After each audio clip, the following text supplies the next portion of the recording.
Good evening, friends. I am Dr. Anand Bhardwaj, Vastu Consultant. I welcome to all of you to the unique daily program Vastu for Vastu Consultants. I take up a very new topic every time which has not been defined by any Vastu consultant so far. साथियों, मैं आपको अपनी हर video में एक नया topic लेता हूं और उसको दिखाता हूं। खास तरीके से मैं वो टॉपिक लेता हूं जिनके बारे में वास्तविक कंसल्टेंट्स ने कभी कोई जिक्र नहीं किया। जिक्र नहीं करने का कारण हो सकता है उनको इसके बारे में पता ना हो, क्योंकि कंफ्यूजन बहुत बड़ा है। वैदिक वास्तु तो 5000 साल पहले चला गया, वो तो 5000 साल पहले हुआ करता था। हमारे ऋषि मुनियों ने, साधु सन्यासियों ने सब लिख दिए, इसके बारे में ग्रंथ लिख दिए। और आज के परिवेश में, आज के कॉन्टेक्स्ट में things have changed. Now we have to live with the change scenario. बहुत सी चीजें ऐसी हैं जो आज हैं लेकिन पुराने समय में नहीं थी। उसी श्रृंखला में आज मैं एक बहुत बड़ा टॉपिक आपके सामने लेने वाला हूं जो कि बिल्कुल अलग है। आज का टॉपिक है वास्तु फॉर मोबाइल टावर्स। जो घरों में आपने देखा है बहुत बार टावर्स खड़े होते हैं, कम्युनिकेशन टावर्स होते हैं, मोबाइल टावर्स होते हैं। बहुत सी कंपनीज के, वोडाफोन के, एयरटेल के हैं, आइडिया के हैं और बहुत सी कंपनीज के हैं, BSNL के। इस तरह से सैकड़ों हजारों कंपनीज ऐसी होती हैं पूरे वर्ल्ड के अंदर है जो कि कम्युनिकेशन की सर्विसेज प्रोवाइड करती हैं। बहुत बार कुछ कंपनीज ऐसी करती हैं कि अपने एक ऐसा टावर लेती हैं जो कि सिर्फ अपने जो है अपने सेंसेस को यूज करने के लिए करते हैं, या सैटेलाइट से कुछ डेटा लेने के लिए करते हैं। तो ऐसे बहुत सारे टावर्स हो सकते हैं जो कि वास्तु के हिसाब से आपको देखने होंगे। लेकिन सबसे बड़ी समस्या साथियों क्या है कि ये जो मोबाइल टावर है ये हाइट बढ़ा देती है। किसी भी बिल्डिंग पर जहां भी लगाई जाएगी तो हाइट बढ़ा देगी, और जब हाइट बढ़ जाएगी तो वो जो एरिया है वो डोमिनेट करना शुरू कर देगा। अब क्या होगा, जैसे कि आपने सुना है कि अगर किसी बिल्डिंग में साउथ वेस्ट डाउन होता है, वहां पर बहुत बार एक पाइप या उसके ऊपर फ्लैग या कोई झंडा या कोई ऐसी चीज खड़ी करवा देते थे जिससे कि साउथ वेस्ट हमारा ऊंचा हो जाए। Because south west corner should be highest and heaviest. सबसे ऊंचा, सबसे भारी होना चाहिए साउथ वेस्ट कॉर्नर को। अब इस उद्देश्य से अगर आपने मोबाइल टावर को साउथ वेस्ट में खड़ा कर दिया तब क्या होगा? ठीक है, आपने साउथ वेस्ट ऊंचा कर दिया, बहुत अच्छा किया, टावर खड़ी कर दी।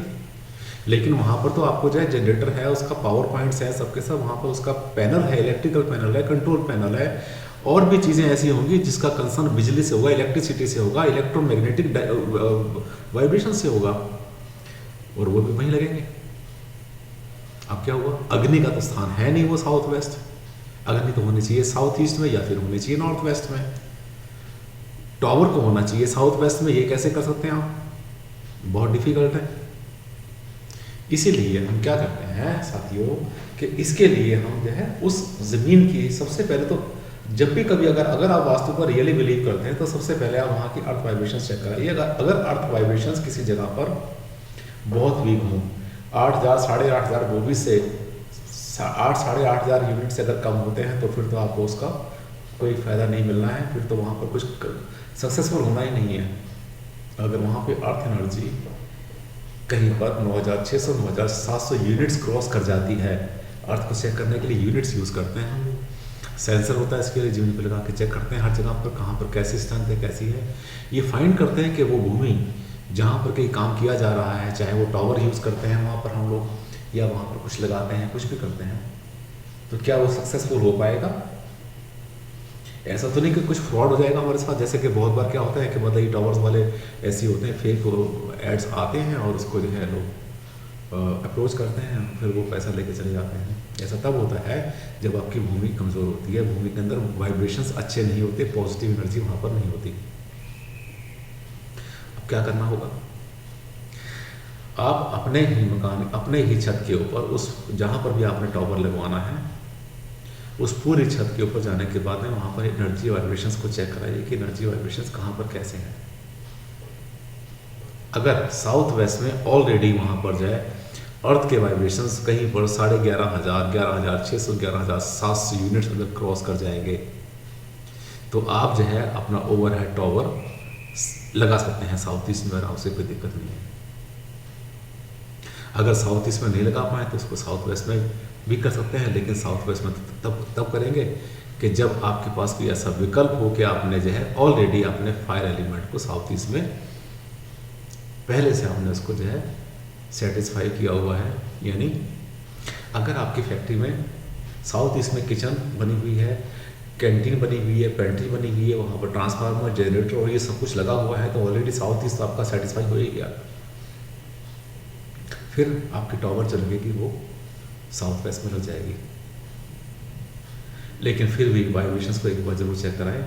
ऐसा ना हो कि सिर्फ वो जो टॉवर आपने लगाई अपने ऑफिस पर या अपने किसी प्रेमाइसेस के ऊपर, कहीं वो टॉवर ही आपके लिए आपके वास्तु को इनबैलेंस ना कर दे,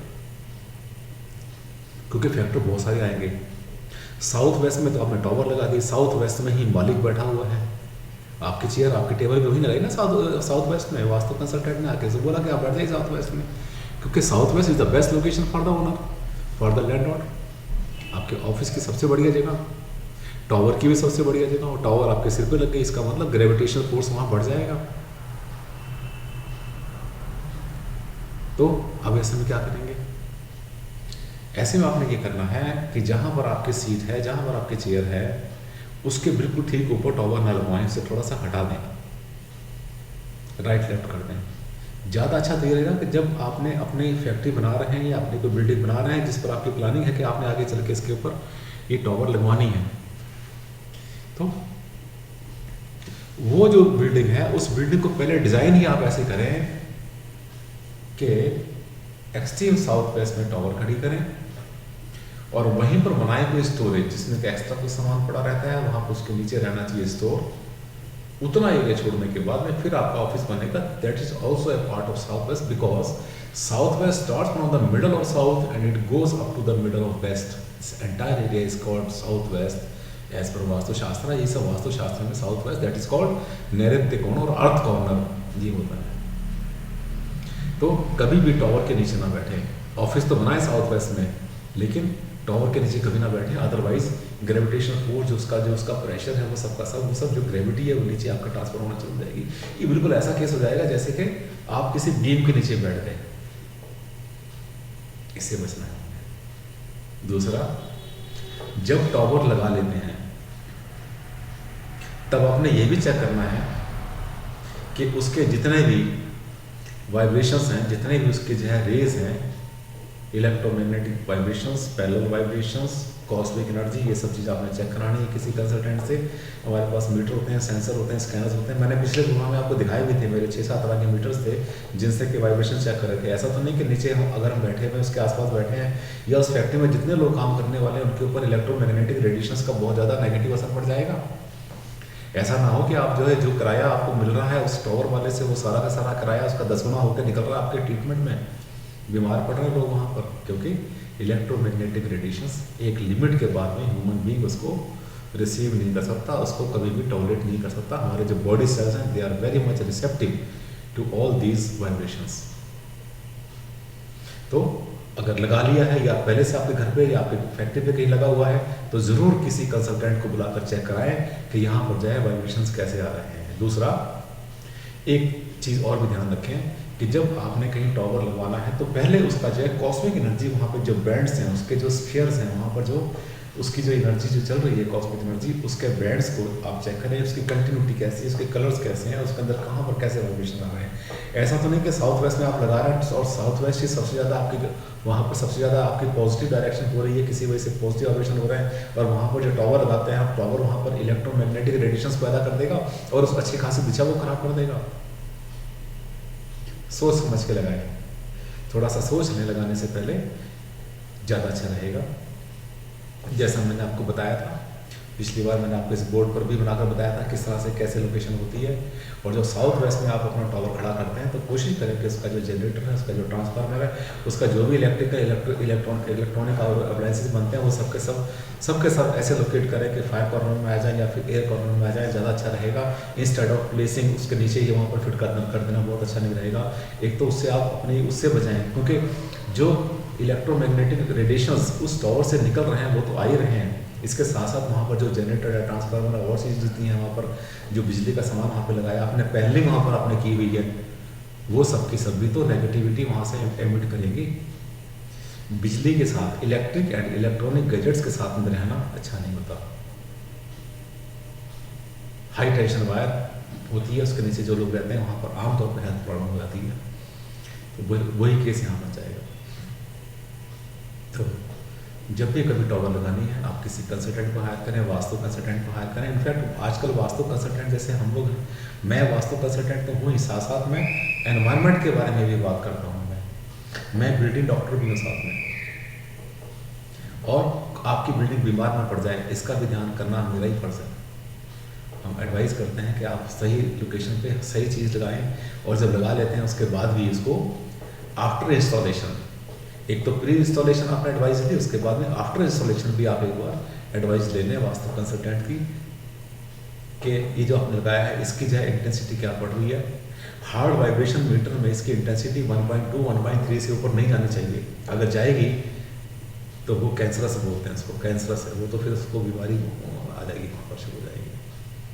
और इन सब चीज़ों को अरेस्ट करने के लिए, इन सब चीज़ों को कंट्रोल करने के लिए बहुत सारे ऐसे तरीके होते हैं, सिंपल मेथड होते हैं, जिससे कि आप जो है इन एक्स्ट्रा रेडिएशंस को आराम से आप कंट्रोल कर सकते हैं, इसको रिड्यूस कर सकते हैं आप, अगर आपको पता हो। पर ये तो तभी करेंगे जब आपको पता हो। हमें तो क्या होता है, बहुत बार लगता है हमें किराया मिल रहा है, बस ऐश हो रही है, लेकिन वो किराया कहाँ जाके निकलेगा ये नहीं पता। तो इसलिए scientifically electromagnetic radiations are very very harmful for human being after certain limit. अब जैसे आजकल बच्चे मोबाइल पर लगे रहते हैं, 2 मिनट की बात में आधा घंटा लगाते रहते हैं, बात करते रहते हैं। ये क्या अच्छा थोड़ी है हमारे ब्रेन के लिए, हमारे ईयर के लिए, हमारी बॉडी सेल्स के लिए अच्छा नहीं है। तो अगर आपने टॉवर ऐसे खड़ी कर दी कि उसके जितने भी रेडिएशन है वो सब आपके ऊपर ट्रांसफर हो रहे हैं, आसपास जा रहे हैं, आपके एम्प्लॉइज़ के ऊपर जाके वहाँ पर प्रॉब्लम कर रहे हैं, तो इसका मतलब तो ये कि पूरे के पूरे सब लोग जितने भी वहाँ पर काम कर रहे हैं, स्टाफ के लोग हैं, सब लोग वो सबके साथ एक 24 घंटे एक ऐसा मतलब जो है मोबाइल यूज़ कर रहे हैं जिसके रेडिएशन नीचे ट्रांसफ़र हो रहे हैं।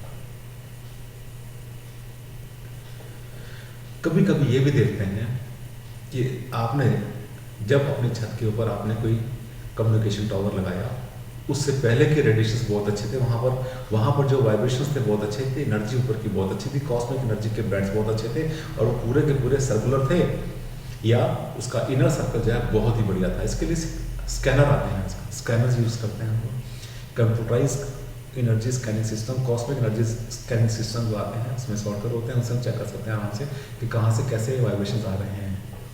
जी हाँ, यही तो ब्यूटी है साइंटिफिक वास्तु में और वहम वास्तु में, यही डिफरेंस है। वहम वाले वहम पैदा करते रहेंगे, साइंटिफिक वास्तु कंसल्टेंट एक एक बात की कैलकुलेशन करेगा, उसको हिसाब लगाएगा, कैलकुलेशन करने के बाद आपको बताएगा, और बताना क्या है वो तो आप भी देखेंगे अपने आप। जब कोई इंस्ट्रूमेंट, कोई टूल या कोई ऐसी कोई स्कैनर यूज़ किए जाते हैं, तो ऐसा नहीं कि सिर्फ वास्तु कंसल्टेंट ही उसको देख रहा है, आप भी तो देख सकते हैं उसको आराम से अपने हाथ में लेके चेक करिए, क्रॉस चेक करिए, उसको वेरीफाई करिए, रीवेरीफाई करिए कि क्या वास्तु कंसल्टेंट ही बोल रहा है। शुभ अशुभ देवी देवता के चक्कर में ना पड़े, ये शुभ हो जाएगा यहाँ लगा देंगे, अशुभ हो जाएगा, ये नहीं। बहुत से पॉइंट्स आपको देखने चाहिए जिससे कि आपको कोई प्रॉब्लम नहीं आए। आप मेरे इस चैनल को सब्सक्राइब करें और आपको इस पर हर बार कोई ना कोई नई इन्फॉर्मेशन मिलती रहेगी। मैं चाहता हूं कि मैं उन टॉपिक्स को लूं जिन टॉपिक्स के बारे में कभी भी किसी वास्तु कंसल्टेंट ने किसी भी कारण से बात ही नहीं की। मुझे आशा है कि आपको मेरा ये प्रोग्राम बहुत पसंद आया होगा। अगले कार्यक्रम में आपसे फिर मिलेंगे, तब तक डॉक्टर आनंद भारद्वाज को इजाज़त दें। थैंक यू, नमस्कार, धन्यवाद।